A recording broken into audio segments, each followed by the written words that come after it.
भारतीय संविधान के अनुसार भारत के राष्ट्रपति का यह कर्तव्य है कि वे निम्नलिखित में से किसको या किनको संसद के पटल पर रखवाएं। पहला है संघ वित्त आयोग की सिफारिशों को, दूसरा है लोक लेखा समिति के प्रतिवेदन को, तीसरा है नियंत्रक महालेखा परीक्षक के प्रतिवेदन को, या चौथा है राष्ट्रीय अनुसूचित जाति आयोग के प्रतिवेदन को। निम्नलिखित कूटों के आधार पर सही उत्तर चुनिए। ऑप्शन ए है केवल एक, ऑप्शन बी है केवल 2 और 4, ऑप्शन सी है केवल 1, 3 और 4, या ऑप्शन डी है 1, 2, 3 और 4। इसका उत्तर ऑप्शन सी होगा 1, 3 और 4। Welcome to my channel history and polity. आज की हमारी क्लास में पॉलिटी से संबंधित 2 प्रश्न दिए गए हैं जिनकी व्याख्या की गई है। आइए आज के प्रश्नों की शुरुआत करते हैं और पहला प्रश्न देखते हैं। पहला प्रश्न है, भारतीय संविधान के अनुसार भारत के राष्ट्रपति का यह कर्तव्य है कि वे निम्नलिखित में से किसको या किनको संसद के पटल पर रखवाए। आइए पहला देखते हैं, संघ वित्त आयोग की सिफारिशों को, लोक लेखा समिति के प्रतिवेदन को, तीसरा है नियंत्रक महालेखा परीक्षक के प्रतिवेदन को, या चौथा है राष्ट्रीय अनुसूचित जाति आयोग के प्रतिवेदन को। निम्नलिखित कूटों के आधार पर सही उत्तर चुनिए। आइए अब हम इसके ऑप्शंस देखते हैं। ऑप्शन ए है केवल 1, ऑप्शन बी है केवल 2 और 4, ऑप्शन सी है केवल 1, 3 और 4, या ऑप्शन डी है 1, 2, 3 और 4। इसका उत्तर ऑप्शन सी होगा 1, 3 और 4। दूसरा इसलिए गलत है क्योंकि लोक लेखा समिति जो है वो लोकसभा में ही गठित होती है, इसलिए उसका प्रतिवेदन राष्ट्रपति संसद में प्रस्तुत नहीं करते हैं। आइए अब हम इसकी व्याख्या देखते हैं। इसकी व्याख्या है, भारत में राष्ट्रपति के द्वारा संघ वित्त आयोग की सिफारिशों, नियंत्रक एवं महालेखा परीक्षक के प्रतिवेदन तथा राष्ट्रीय अनुसूचित जाति आयोग के प्रतिवेदन को संसद के पटल पर रखवाया जाता है, जबकि लोक लेखा समिति एक संसदीय समिति है जिसका कार्य नियंत्रक महालेखा परीक्षक की वार्षिक रिपोर्ट की जांच करना है तथा वह अपनी रिपोर्ट लोकसभा अध्यक्ष को सौंपता है। इस प्रकार उपरोक्त प्रश्न के संदर्भ में विकल्प सी सत्य है। आइए अब आगे देखते हैं। भारतीय संविधान के अनुच्छेद 281 के तहत राष्ट्रपति वित्त आयोग की सिफारिशों को संसद के प्रत्येक सदन के समक्ष रखवाता है। वहीं संविधान के अनुच्छेद 151 खंड 1 के तहत राष्ट्रपति नियंत्रक महालेखा परीक्षक के प्रतिवेदन के संसद के प्रत्येक सदन के समक्ष रखवाएंगे। संविधान के अनुच्छेद 338 खंड 6 के तहत राष्ट्रपति राष्ट्रीय अनुसूचित जाति आयोग के प्रतिवेदन को संसद के प्रत्येक सदन में रखवाएंगे। आइए अब हम अनुच्छेद 281 को देखते हैं। आइए अब देखते हैं अनुच्छेद 281। भारतीय संविधान का अनुच्छेद 281 वित्त आयोग की सिफारिशों को संसद के समक्ष प्रस्तुत करने से संबंधित है।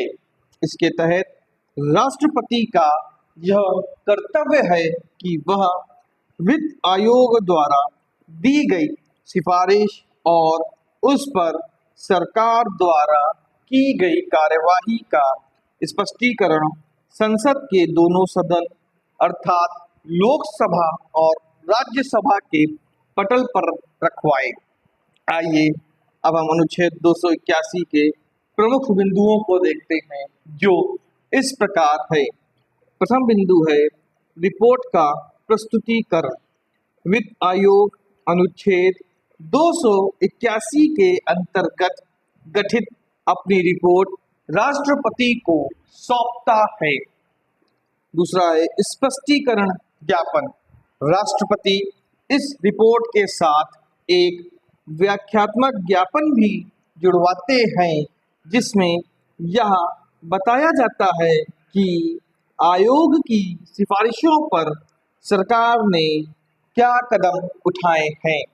तीसरा है संसदीय पारदर्शिता।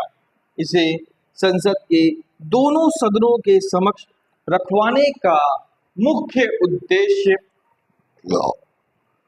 केंद्र और राज्य सरकारों के बीच वित्तीय संबंधों, कर बंटवारे और अनुदानों में पारदर्शिता और जवाबदेही सुनिश्चित करना है। आइए अब हम अनुच्छेद 151 खंड 1 को देखते हैं। अनुच्छेद 151 खंड 1 भारतीय संविधान का अनुच्छेद 151 खंड 1 भारत का संविधान लेखा परीक्षा रिपोर्ट से संबंधित है। इसके अनुसार कैग की रिपोर्ट भारत के नियंत्रक एवं महालेखा परीक्षक द्वारा केंद्र के खातों से संबंधित रिपोर्ट राष्ट्रपति को सौंपी जाती है। संसद के पटल पर रखना।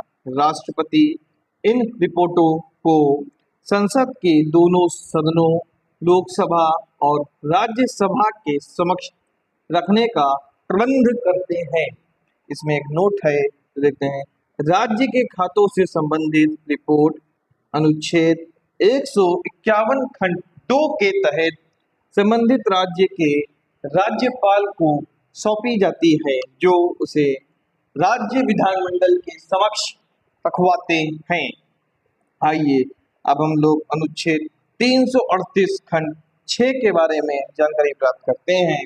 अनुच्छेद 338 खंड 6 भारतीय संविधान का अनुच्छेद 338 खंड 6 राष्ट्रीय अनुसूचित जाति आयोग की रिपोर्टों को संसद के समक्ष रखने की प्रक्रिया से संबंधित है। इस अनुच्छेद के अनुसार तो सर्वप्रथम है संसद के पटल पर रिपोर्ट। भारत के राष्ट्रपति आयोग द्वारा तैयार की गई रिपोर्टों को संसद के दोनों सदनों, लोकसभा और राज्यसभा के समक्ष रखवाएंगे। कार्यवाही ज्ञापन। इस रिपोर्ट के साथ एक ज्ञापन भी संलग्न होता है, जिसमें निम्नलिखित बातों का स्पष्टीकरण दिया जाता है, जिसमें पहला है केंद्र सरकार से संबंधित आयोग की सिफारिशों पर की गई या प्रस्तावित कार्यवाही का विवरण। दूसरा है यदि आयोग की किसी सिफारिश को स्वीकार नहीं किया गया है तो उसे अस्वीकार करने के कारण।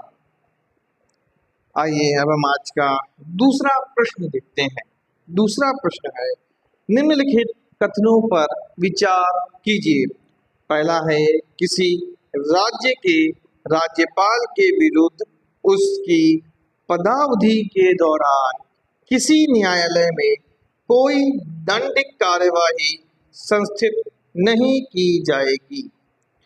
दूसरा है किसी राज्य के राज्यपाल की परिलब्धियां और भत्ते उसकी पदावधि के दौरान कम नहीं किए जाएंगे।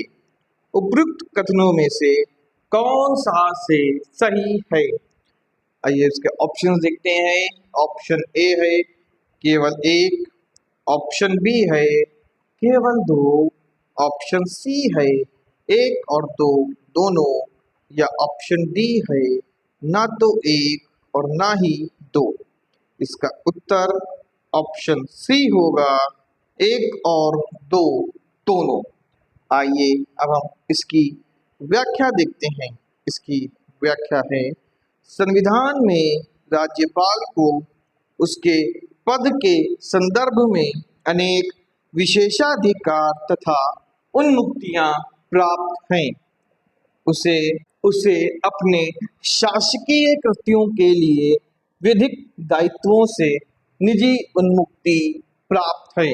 उसे अपने कार्यकाल के दौरान आपराधिक कार्यवाही, चाहे वह व्यक्तिगत क्रियाकलाप हो, की सुनवाई को की उन्मुक्ति प्राप्त है। अनुच्छेद 361 खंड 2 तथा कार्यकाल के दौरान उसकी आर्थिक उपलब्धियों व भत्तों को कम नहीं किया जा सकता। अतः कथन एक और दो दोनों सही हैं। आइए अब हम लोग अनुच्छेद 361 खंड 2 के बारे में जानकारी प्राप्त करते हैं। देख, अनुच्छेद 361 खंड 2 भारतीय संविधान का अनुच्छेद 361 खंड 2 भारत के राष्ट्रपति और राज्यों के राज्यपाल को उनके कार्यकाल के दौरान आपराधिक मुकदमों और गिरफ्तारी से पूर्व कानूनी उन्मुक्ति प्रदान करता है। यह प्रावधान राज्य या देश के सर्वोच्च पदों की गरिमा और स्वतंत्रता बनाए रखने के लिए बनाया गया है। आइए अब हम अनुच्छेद 361 खंड 2 से जुड़े महत्वपूर्ण प्रावधानों को देखते हैं, जो इस प्रकार हैं। जिसे सर्वप्रथम है आपराधिक कार्यवाही से छूट। राष्ट्रपति या किसी भी राज्य के राज्यपाल के खिलाफ उनके कार्यकाल के दौरान किसी भी न्यायालय में कोई भी आपराधिक कार्यवाही शुरू नहीं की जा सकती और न ही कोई चालू रखी जा सकती है। दूसरा है गिरफ्तारी और कारावास से सुरक्षा।